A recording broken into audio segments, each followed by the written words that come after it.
remain seated with our hands, arms, feet, and legs inside of the boat at all times. And please supervise your children so we don't take any unexpected turns.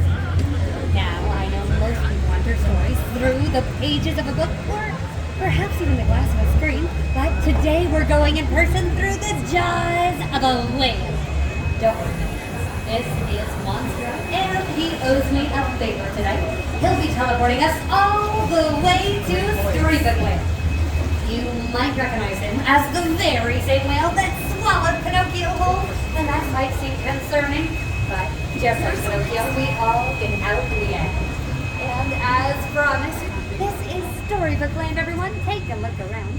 The very first chapter I'd like to read you today is the three little pigs and their three little houses, starting with one made of straw for Fifer Pig, one made of sticks for Fiddler Pig, and one made of guaranteed wolf-proof bricks for Practical Pig. All stories have their turns, though, and as we turn this corner, we're going to be visiting the English village where Alice lives.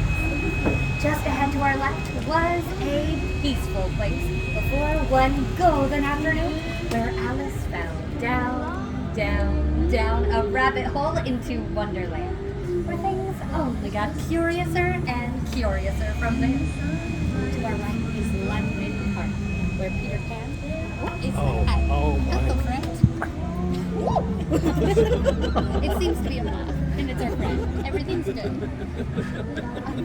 Over to our right, where Peter Pan, Wendy, John, and Michael flew over on their very first trip together to Neverland. And ahead, where Aladdin and Jasmine soared. Oh no, goodness, a small jumble. Is Agrabah, where Aladdin and Jasmine met in the marketplace, and he stole her heart.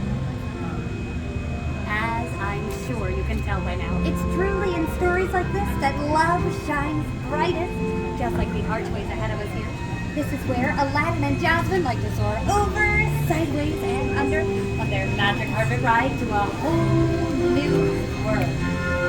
All stories deserve a little bit of mystery, though, and our mystery today is in the Cave of Wonders just ahead. In the Cave of Wonders, I've heard there's a lamp, and if we rub the lamp 3 times, the genie inside will grant us 3 wishes. So as we go through, I think it's only suitable that we all take a moment to make a wish, and we'll see if it comes true.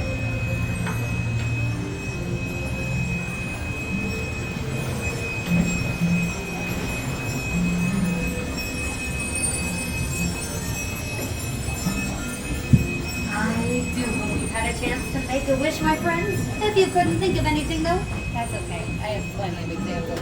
Starting to our right with Snow White. Snow White wished for a safe place to stay after escaping her evil queen, and her wish was granted in the form of this cottage in the woods where the 7 dwarves live. Across the water, though, is Cinderella. Cinderella wished to go to a ball, but her evil stepmother in the Blue Roof Chateau forbade her. Her wish was granted, though, when her fairy godmother appeared and made her a beautiful dress, a beautiful carriage, and sent her up the hill to dance the night away. Magic has its limits, though, and when she didn't escape before midnight, her carriage turned back into a pumpkin right up there on the hill. But all I wish for is to fall asleep in a bed of flowers, just like the one to our left here, inspired by the 1933 Silly Symphonies film Lullaby Land. And doesn't it look comfy? I could fall asleep there for flowers. But I suppose you shouldn't fall asleep here. There is magic hidden everywhere in Storybook Land, even in our tiny trees, enchanted by Tinkerbell to never, ever go out. It's magic like this that Walt Disney himself loved most about the place. He loved it to inspire the next generation of storytellers. So as we go through our last few chapters here today, I hope that all of you can find something to be inspired by for your own story. Perhaps you'll even like Wind in the Willows with Mr. Toad's stately manner coming up to our left. I've heard it's quite the hopping place, and it sounds like there's a party.